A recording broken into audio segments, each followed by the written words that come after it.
Hi, Jeff. Welcome to Furniture Success Podcast. Thanks very much. I appreciate being here. Can you tell us about your journey into the furniture business? How did you get started? What inspired you to found Geoff McKonly Furniture? Well, the shorter version is that my wife and I moved to Western Massachusetts, and I was looking to work as an educator, which is part of what I had been doing in the past, and was doing hands-on education around woodworking and mostly boat building, and was interested in possibly doing something similar, but not with boats, as we were in the middle of a landlocked area. And I had built furniture in the past, but not very seriously. Most of my experience woodworking was from building boats, but I was having trouble finding exactly the right situation. And I just decided, I would like to, let's just try to make some pieces. And a big thing that still is always in my mind is the idea of trusting the process. So thinking about wanting to build furniture sort of set me up to, well, how do I make this work? If I'm going to do this, I need to build something, and I need to show people what I can do. And so kind of through that process, I built some furniture for myself. I started off building a coffee table, and then during that time, friends saw what I was doing and wanted me to build a desk for them. And so I did the desk before I finished the coffee table. And, slowly I put a website up, and then needed a portfolio for the website. So I needed to find more work. So it sort of just became this thing that at first I wasn't I wasn't positive that this was exactly what I was going to do for now, because I was still looking for more steady work. But then I kept getting another job, and one thing led to another, and then there was another opportunity. And so I just started continuing to build this, and then decided um, this is this is a kind of woodworking that I really enjoy. I enjoy the design aspect. I enjoy the challenge, and then just sort of committed to that. But it was a little over a year um, process that I was kind of on the market looking and trying to find things to do. I did a little bit of um, sort of substitute teaching at a local trade school here, which was really not enjoyable at all. It was, it was kind of really low on the totem pole, and not the kind of thing I wanted to be doing. So, um, but before that, I had done woodworking for about 15 years as a boat builder, and um, I started a nonprofit organization in Philadelphia to work with kids building boats, and to also do some adult class training. And so most of my experience was really from building boats, from teaching, from figuring things out as I was teaching it. And I had built some furniture for things that I needed, bookshelves and a vanity and some cabinets and things like that. in the past, but I didn't thinking about what I do now and thinking about that, what I was doing at that time, I didn't really connect them as furniture. It was really just, I need some place to put books, and this is how I'm going to do it. And I went to Home Depot and got wood and put it together, but it wasn't really thinking about it um, as furniture, as a piece of furniture that I build now Mhm. for clients. Geoff McKonly Furniture has been around for a while, like over tw 12 or like 11 Yeah, years, right? yeah, it was 2014. 2014. Yeah. And what has been the most rewarding part of growing the business over the years? I think it's the opportunity and the trust that people place in me to do the work. It Mhm, is, it's always difficult talking to people in the beginning to see if we connect and trying to really make sure that, they're interested in what I'm doing. But when it when it works, when it clicks, um, I feel as if I have complete autonomy, um, with designing and with building, and, the being in that situation is something that is it's surprising in a way that mhm, people would do that. I always feel as if, when I deliver a piece, that is often gonna be the first time people are kind of like, "Oh, I see. This is great. That's amazing. You did that. I didn't think of that." And so just having that opportunity, um, to do that is definitely the best part of of of continually trying to reach higher to do that in a more, expressive way, in a more complicated way, to put more into a piece. Um, because I think that you see that people want you to to make those decisions. They want to trust you. They want you mhm. to be an expert. Um, and they don't want to think about, um, how the wood moves. They don't want to think about the hinges that are used. They don't want to think about all those little complicated details. They Mhm. want just to have something that is like, wow, this is a beautiful to live with. Yeah, and what do you think sets Geoff McKonly Furniture apart from other furniture brands in the industry? Like, what makes you different than others? Well, it's just me. I'm Mhm, at some point early on, people always ask, like, are you going to grow the business? Are you going to hire people? Are you going to expand?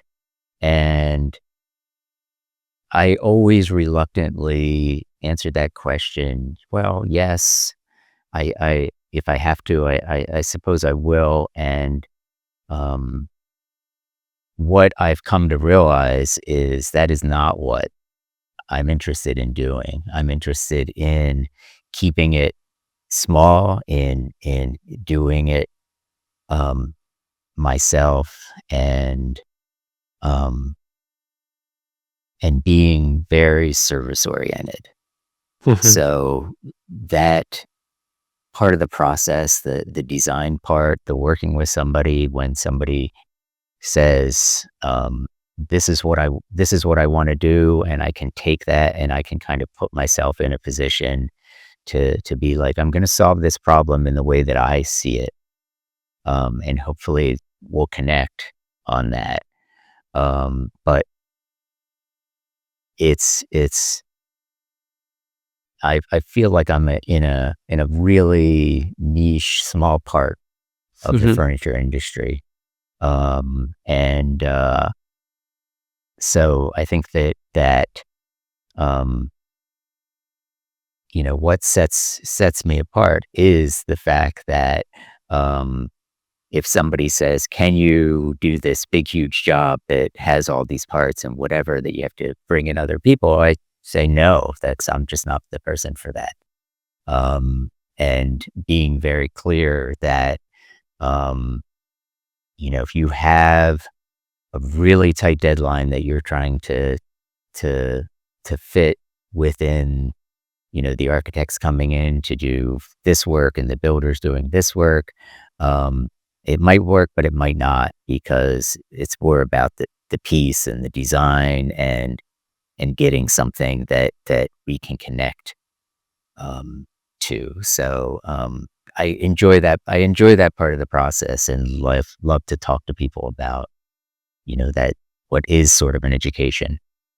Mhm. Um, So can you tell us about a little bit more, like, your business model? Like, you're like company one and you manage everything. Like, you manage um finance, you manage picking the parts, materials, and like, how do you balance offering high quality custom pieces while maintaining efficiency in your operations and meeting customer demand? Like,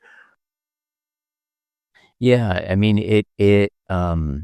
I do I do always think much more about, efficiency, and trying to get the process better. And, um,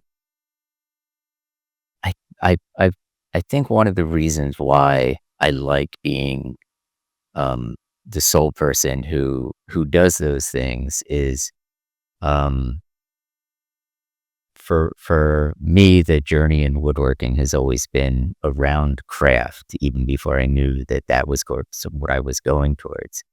And so part of that efficiency is, um, is making, um, is kind of improving myself as part of that process, So, um, understanding what will help me, um, like, have the truest vision to what I want to do.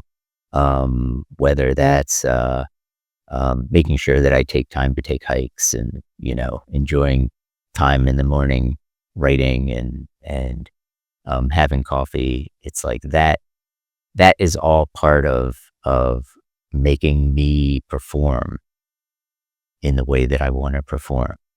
mhm, Um, so, um, that is the way that I find it to be the most satisfying for me. And I kind of it's sort of like almost somewhere in between, um, uh, work, and there's this kind of meditative state where you, want to make sure when you're designing that you're not stressed about it, that you can, be calm and work through the ideas so you can actually see what you want to do. And so that's what a lot of the balance is for me. It's really, um, it's really kind of being in the right place. So about 2.5 years ago, um, my wife and I bought a house, a little further out, into the country, that there was a barn on the property, and a two-car garage. And so it was the idea was that, I wanted to bring my shop onto the property. I mhm, wanted to be able to continue to do this as long as I could. I wanted to be able to walk out into my backyard, in the morning, and walk into the shop and not have to worry about, rent, or trying to meet rent, to just have this sort of, nice flow state of activity that wasn't stressful. And mhm, so, I find that to meet those things, it's me, making sure that I don't get anxious about the fact that I have to meet those things, you know? So it's kind of this weird, almost Zen-like, um, way that you have to move through the world to actually make things happen, you know? Which is also why I enjoy the fact that it's me who's doing that, and I don't have to try to control other people's experiences because that's just not going to keep me and keep Geoff McKonly Furniture where I want it to be able to be. Mhm. So, Like, what's your approach to sourcing materials and selecting the designs you offer? well, with materials, you know, because I'm in Western Massachusetts, um, there is a lot in the area, and um, you know, the process of materials has always been something uh, kind of fascinating and crazy to see the evolution of lumber. You know, full hardwood specialty lumber stores going out of business, and becoming smaller. And then when the pandemic happened, more people sawing their own lumber.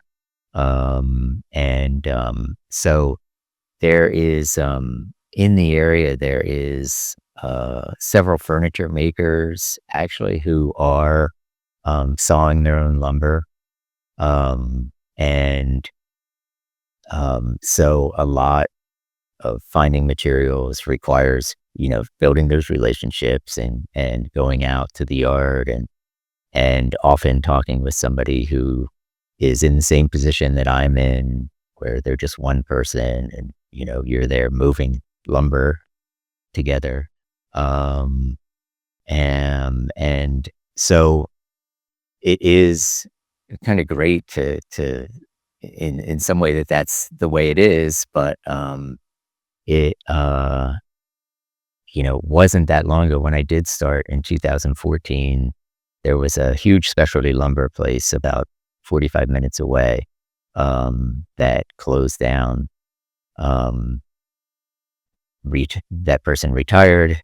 Nobody wanted to Mhm. buy the business, and um, so a lot of times it's not anymore like going into a lumber yard and having bins full of lumber. It's going to a smaller, um, individual sawyer who is sawing the lumber and stacking it up and leaving it there, and you have to do a lot more, you know, physical work to kind of sort through and move things around, which to me is not that big a deal because of learning a lot of this through boat building. And Mhm. as a boat builder, you always want stuff to be as rough as you can get it because you want to make all the choices you can.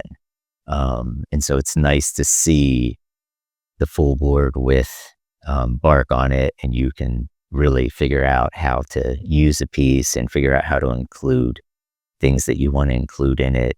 Um, you know, I enjoy that part of the process. I enjoy not just getting a stack of lumber off the truck and then having to order, you know, 20% extra just to see that you can get what's decent in it, but actually, you know, getting Mhm. um, a section of a tree that you can really sort through and make decisions around. Mhm. So Yeah, and the furniture industry changed over the years, especially with the rise of e-commerce. And how has yeah. your business adapted to these changes? Like, Well, it's um I feel like that's another area where you have to make sure not to get too anxious about it because okay. it it um I feel like you have to keep the idea of changing. You have to is like an always in the present tense. It is not. It hasn't changed. It is changing constantly. quickly. Mhm. It's amazing how fast things are moving. Um, and it is probably one of the things that has pushed me to focus on um, on what I do as one person.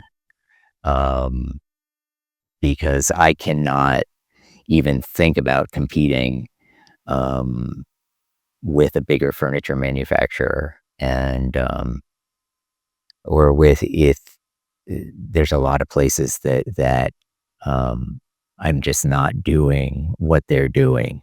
So I just try to really focus on the fact that I am only one person, and when every time you call, you will get me, and there is not um, a staff here. So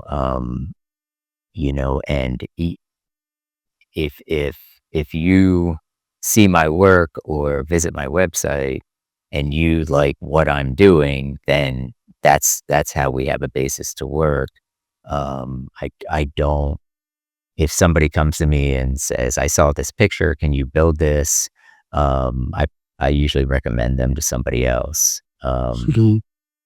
So part of the process of sort of vetting people out to see if we will be able to work together is to make sure that they're open and to make sure that they have seen um, my work and do understand it, and not just say, I like what you do, so I wonder if you could make a copy of this thing that I saw on the internet. And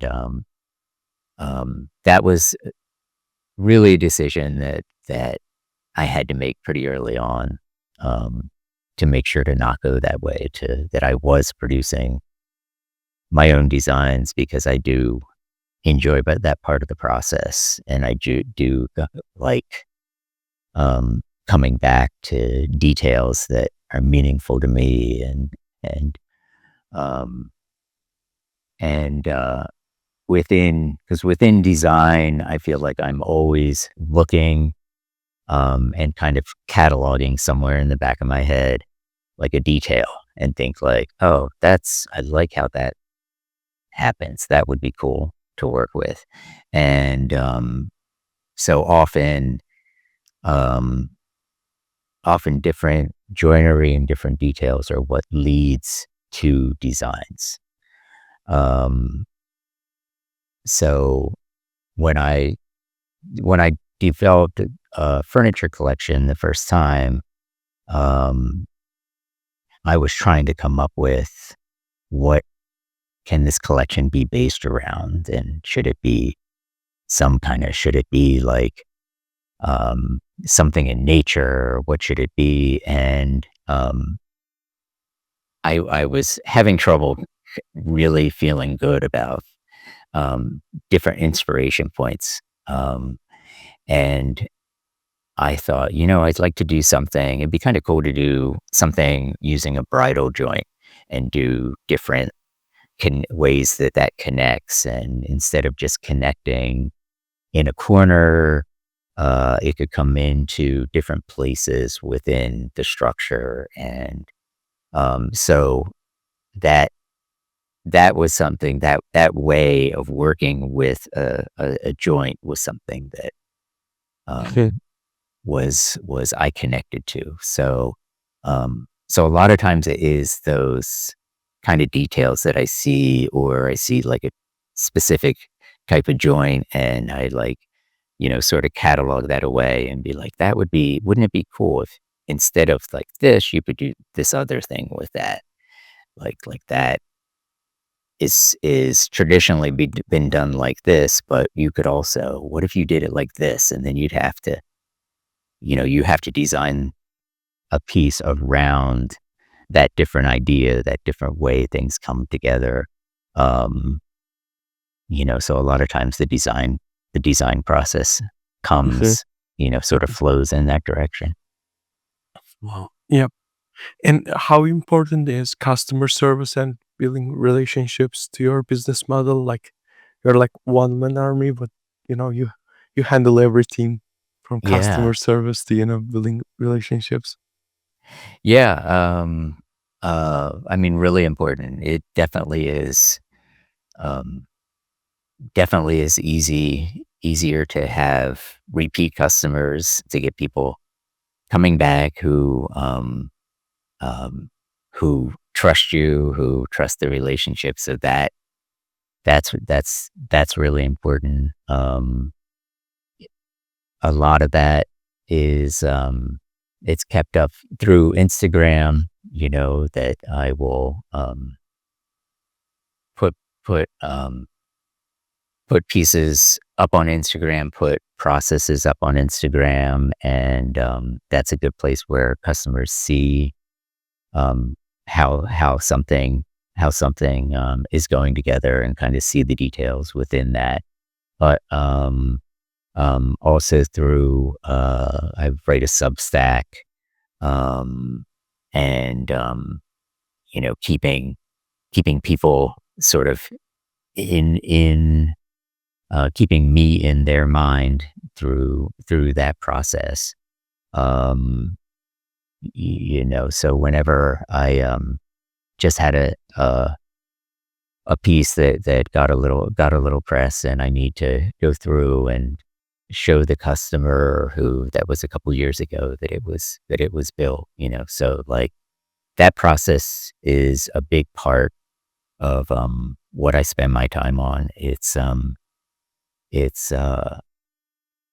a good it's a problem, but it's a good problem to have, to be, like, No. kinda keeping up with all these things, and saying, like, "Oh, this piece was just mentioned for this," or "This piece, ended up in, getting this mention here." And so I feel like that is part of that process, and gives opportunity to reach out. And, um, I had a, I did a piece for somebody, and then, it was, um, ended up in, I submitted for the Readers Gallery of Fine Woodworking, and it ended up in there. And then I sent that piece out to that customer, and they were like, "Oh, we were actually thinking about a bed for this house we just bought in Vermont."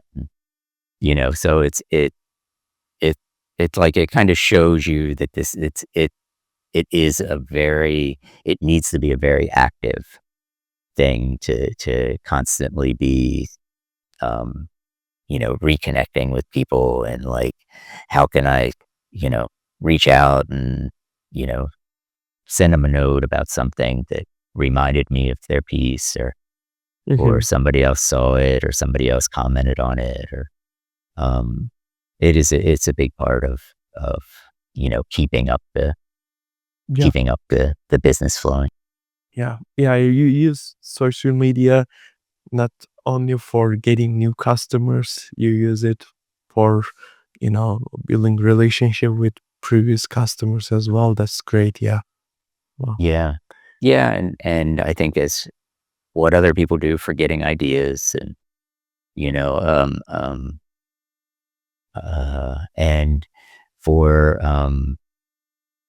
for building relationships with other makers and builders. I think Mhm. that, um, because there's not, uh, a lot of people making a living doing furniture as, solo enterprises, it's really important to sort of reach out constantly in the background. I'm always like, "Oh, I see you did this show. How was it?" Or, "Do you have any ideas for lighting within a trade show booth?" Or, things like that. Um, Mhm. it is hard to make that stuff happen without some kind of contact and community out there. Wow. Yeah. Yeah. And you've been involved in the furniture industry like for a long time. And what trends are you seeing now? And where do you think the industry is headed in the next 5, 10 years, especially for custom furniture makers? Yeah. Well, I think that, it is,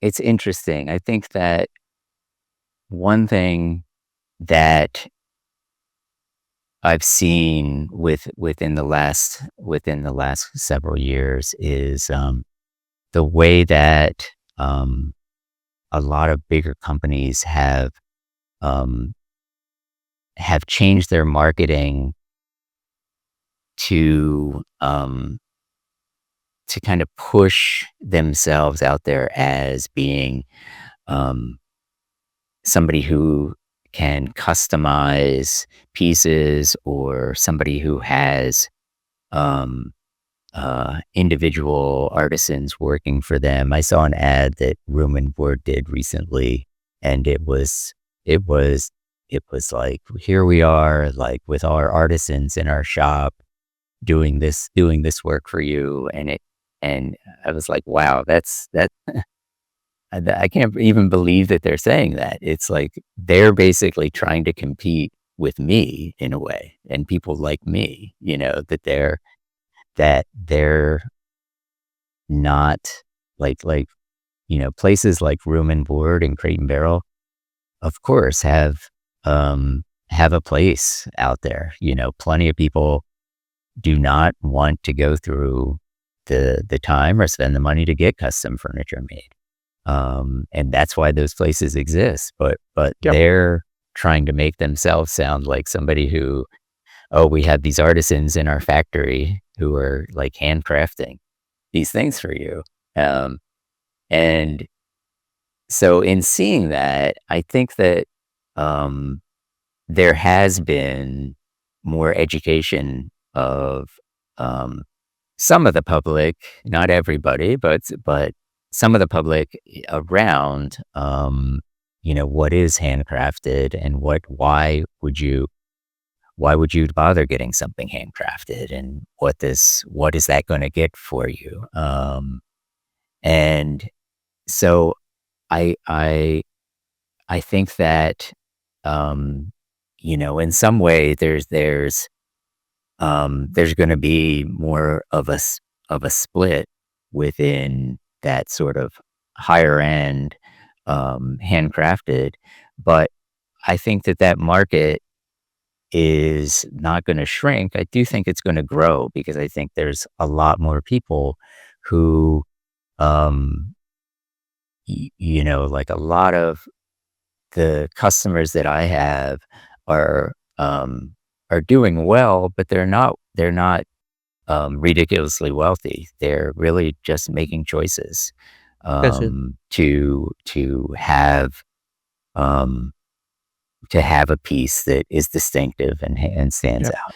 And people are tired of like low quality, cheap products like from China or overseas, like, and they cannot Yeah, use it like after 2 years, and it's just waste of yeah, money for yeah, them. Like, yeah, yeah. I think that there's a lot more people sort of, coming to terms with that, because, um, when people go to, buy cheap furniture, you know, I'm just going to do this in the meantime. I mean, everybody has that stuff for 20 years before they get rid of it, unless they move, and then it falls apart. Um, but yeah, it's kind of like a little bit of a reality check. Um, but I think that a lot more people are getting an understanding of like, well, maybe I can afford, to spend a little more, on something that will be around, for longer than I'll be around. That can be yeah, passed down. Yeah. yeah. And do you have any advice for someone just starting in the furniture business? Like, what do you wish you knew when you first began? Well, it's, um, one of the places that I've sold, furniture online in the past has been First Dibs, and, when I was thinking about doing it, I reached out to somebody I knew who was on there, and we talked a little bit about marketing in the conversation we had, and they said to me, they said, "Look, um, you'd like to think that your furniture is just so beautiful and it's just going to sell itself and get out there and everything, but it's just not the case. You have to market it. You have to sell it. You have to, spend this time pushing it." And I think that until that time, I was pretty guilty of thinking that that's how it would be, that I would just build beautiful work and somehow it would just float out into the world, into people's homes, and they would just money would flow back to me, and that would be that. But and I have definitely seen people who were just so against the marketing side of it that they just got out of doing it. Um, and so I think that um, it's not marketing is not really the scary thing that people think it is. And that if you're starting out, you need to build a portfolio of work, and you need to find where it can go and find who is going to be interested and not shy away from that process. Um, and and then I think the other thing that's so very important um, is doing enough work, and whether it's building pieces that you need, or whether it's finding family members who are interested in something and who will help support you on that journey. I mean, I had plenty of that in the beginning. But so that you can begin to, kind of like, what am I interested in? What's my voice? What do I not want to do? What do I want to do? Mhm. Um, I think that is really important, to make sure that that's an active journey, that it's not something that you kind of wait until you get $1 million in sales before you start saying, okay, now I can think about, like, what do I want to build? You know, Mhm, mhm, that you have to that has to be something you think about from the beginning. Like, what do I want to do? And not be afraid to say no, that's not what I want to do. mhm. Because I think I've also seen a lot of people just um, get really pigeonholed into doing a certain thing for a certain price, even though they thought they were maybe just doing this one time thing, and then going in a direction that after a couple pieces, you're thinking, well, this is not what I wanted to be doing. I didn't want to be um, making doors, or I didn't want to be, making um, only bookshelves or something like that. Mhm. So And you forgot to mention about my book, Furniture yeah, Marketing, yeah, reading my book is also can help, Uh, yeah. No, I'm looking forward to yeah. to And, uh, to being able it's to do that. available on Amazon, like, and I'll be, shipping a couple of hundred of, like, for free, uh, including shipping and everything. And for our listeners, like, you can get a free copy if you go to furnituremarketingpros.com, and put your information over there. Definitely, I'll be shipping you. And Jeff, like, you will get the signed copy. you know, Yeah, that's great. yeah. And commercials are over. So, so like, you likely build strong relationships with suppliers and clients over time. What do you think is the key to maintaining long term mutually beneficial business relationships or customer relationships? Well, I think just a trust and humility. Um, especially with with suppliers. Like I've always tried to um start conversations or start connections with them. Like, this is your thing. I don't know everything about this. Like, what is that? Tell me what this is. Tell me how that works.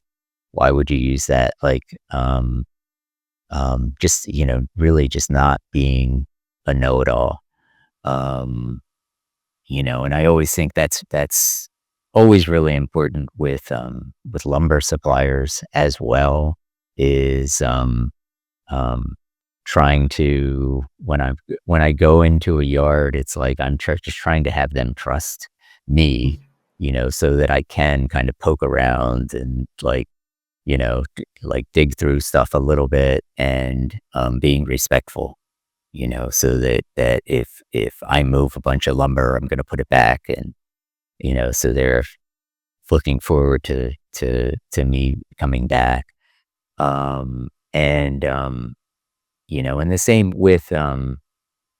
uh with with customers as well. I feel like it's just really important to be honest Mhm. about something, and not, like, change a scenario where somebody was like, "Oh, I thought it was going to be this, and now it's this," or um and um that I don't really, like, one of the things that's nice business wise. I don't do contracts with people. We just, it's like, you need to send me a deposit, but once I get a deposit, then okay, we're good. That's what I need from you. We don't need to sign a piece of paper that says you'll do this and I'll do that, to try to make sure that it just never gets to the level where it it's like, well, there's Yeah. nothing else for us to say. Your lawyers could talk to my lawyer, you know. Um, I think always trying to be just as straightforward as possible, about this is what it is. And if if I have um if there's something within materials that it's going to end up being different, I'll try to confer with them and be like, look, we have the opportunity to buy this lumber, which is more expensive than I thought. Are you interested in this? And I've not really ever had a situation where somebody's been like, no, that's not what you said. That usually it's like, oh, that sounds cool. That's great. Mhm. Like, trying to getting the relationship to the point where they know that you're not out to get them, that you're out to work with them, and keep things around Mhm. that idea. Wow. So, And like, can you tell us about, your favorite pieces you have designed or created, and why they hold a special place in your business journey? Like, do you have any special piece? um, yeah, I think it's, um, I mean, it's something that kind of gets back to uh, how I, um, how I look to make pieces, how I look to be when I'm designing.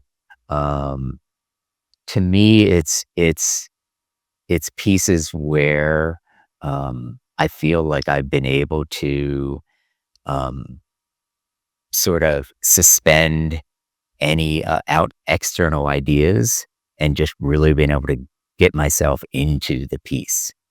I did um, for somebody relatively early on. I did a tall, about 5.5 foot dresser that was two, basically two pieces, one stacked on top of each other, and it was drawers on the bottom, and then the top had cabinet doors that opened up with shelving inside of it. And that that piece I was at, I had just gotten a deposit from that person to do the piece. I was at a lumber yard picking up lumber to do another project, and a and I as I was getting that wood, I said to the person who worked there, I was like, "What do you have for walnut right now? I have a project coming up that I'm going to be needing some." And he looked at me and he looked over and he was like, "We have this stack of church pews, that just the backs, that just came in um, from a church about 40 minutes from here, and it is. We haven't looked at it. We haven't really priced it, but the church is like 1820s, and it's walnut."